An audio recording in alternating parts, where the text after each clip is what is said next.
Alrighty, today I'm going to be doing my informative speech. I have my people with me in Discord again. They're able to hear me with my headset.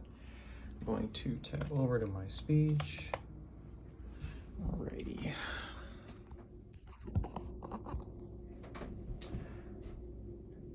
My name is Adam Zabik, and today I'm going to be talking to you about gaming, the past, present, and the future. Gaming has changed quite a lot over the decades, and people play games for many reasons, whether that be to reduce stress, just go home, relax, or play with friends. But they can all come to the agreement that gaming is positive in their life, whether it be for mental health or for everyone in the community. From playing Tetris on arcade machines to now playing games with such good graphics, you would think that they're real, such as The Last of Us and the new God of War that comes out this year. Today I'm going to be talking to you about the changes in games over the past few years, the positives and negatives of gaming, and careers and opportunities that can come out of gaming. What do you think that some of the first video games were? Do you think that they were simple? Did they require a lot of people? Did they require one person? Well, I can tell you the very first game that was ever released was Computer Space in 1971. It was a very, very simple game on an arcade machine. You were flying through space on a spaceship, and you pressed one button to shoot asteroids or aliens that were in your way. It was created by two people, Ted Dabney and Nolan Bushnell.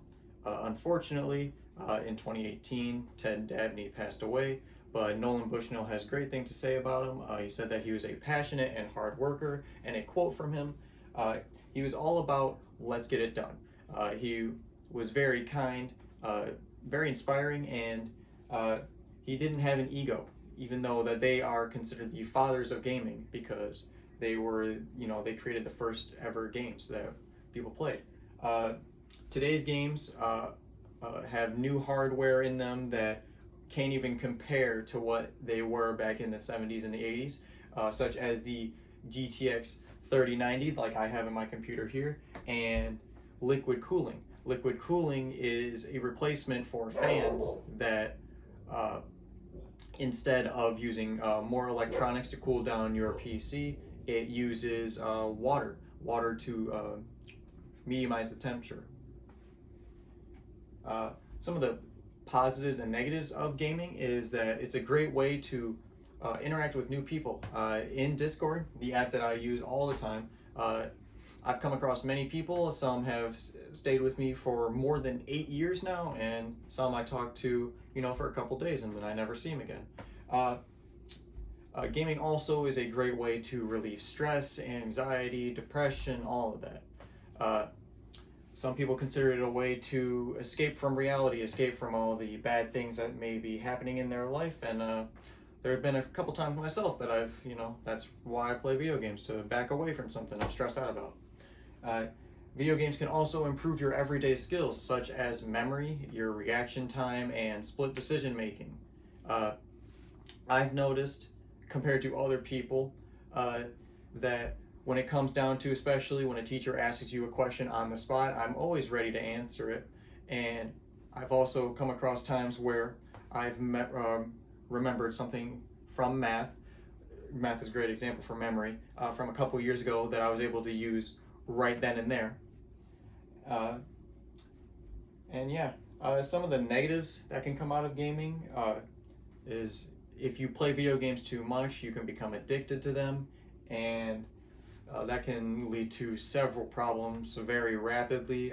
You could lose your job, you could fail school in this case, you could stop talking to friends or even family, your mental health goes down, you can gain weight, stuff like that. Gaming can also cause real-world violence, and a great example I can give is an 8-year-old was caught in the morning stealing his parents' car while they were asleep, and he took it on the highway and drove 120 miles an hour. Now the cops got him off the road safely and stopped him, and when they asked him why he wanted to do what he was doing, he said that he wanted to be like a GTA character. And now if you don't know what a GTA character is, GTA is a video game where it's a open world chaos. You can drive around, run over people, shoot guns, rob banks, stuff like that. that you would never do in real life, but in some rare scenarios, people try. One last negative about gaming is that you can interact with more toxic communities. People often tend to make fun of other people, whether that be because they're bad at the game or their voice that they can hear while you're trying to talk to other people, stuff like that. Now, there are quite a bit of careers that can come out of gaming itself. One great example of that is streaming. You can stream on multiple platforms such as Twitch or YouTube Live or Facebook Gaming. A great way to make revenue off of streaming from people watching you is ad revenue. And while part of it goes into the company that you're streaming on, quite a bit of it goes to yourself. And the more people you have watching your stream, the more people that watch the ads, more money you make. You can also get sponsorships. You can play, if let's say a company wants you to play X game for Y amount of hours, they'll pay you a certain amount. And there's also subscriptions. Now, a subscription is when someone really likes what you're putting out to the world, what you're offering, and they want to help fund you, and it gives them access to maybe new content or content that you've made that you haven't released yet, or special things in their chat such as emotes. Streaming is a great way for anybody really to start off if they want to push their career into gaming.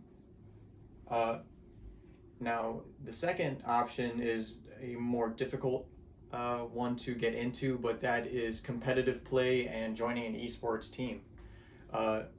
Most people that I've seen that have recently joined esports teams have been due to streaming and their high popularity for how good they are. Now, being on an esports team, someone may see that you're doing very well and they want to pay you to be part of their team to win tournaments, and tournaments give grand prizes, which is more revenue for yourself. Teams also have sponsors on their like they have jerseys and stuff with sponsors on them. That's also a revenue towards yourself, and teams also just straight pay you for your work or what you're doing. Now, the last thing and it's kind of a hard to get into as well is game design. If you're very passionate about a game and you talk quite often with their community, you make tweets or photos, you're very interactive, and you post on their forums, and a community manager happens to see how much effort you're putting into their community and their game, and they may take you under their wing. For example, a buddy of mine just recently got into Blizzard, although things are happening right now with him. He got in with Blizzard, and he's now doing game design for several older games like the new Diablo and stuff like that. And they're able to make money off of microtransactions or cosmetics in their game, straight profit sales from their game selling.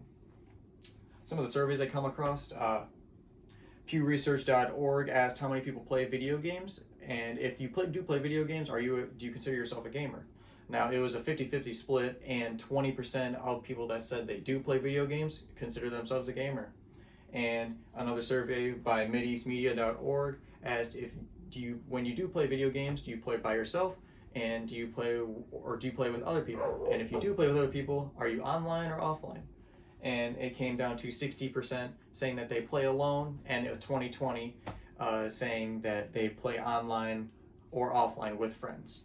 Now, the last one, the most important survey, is for each country, the top 10 countries listed there, how much of a percent of their community plays video games from 6 to 10 hours or 10 hours and plus. The U.S. is in second with a 24% playing 6 to 10 and a 26% playing more than 10, and China is at number 1 right now with 26. Now, China just recently came up with this new law that only allows you to play 1 day per week if you're under 18 for a certain amount of hours, and you're very restricted, and you're only allowed to spend like $60 a month or something on video games. Now, I don't agree with it, but I'm not going to get really into that. Uh, but yeah, here are my sources, and I hope you enjoyed listening to my TED Talk on gaming.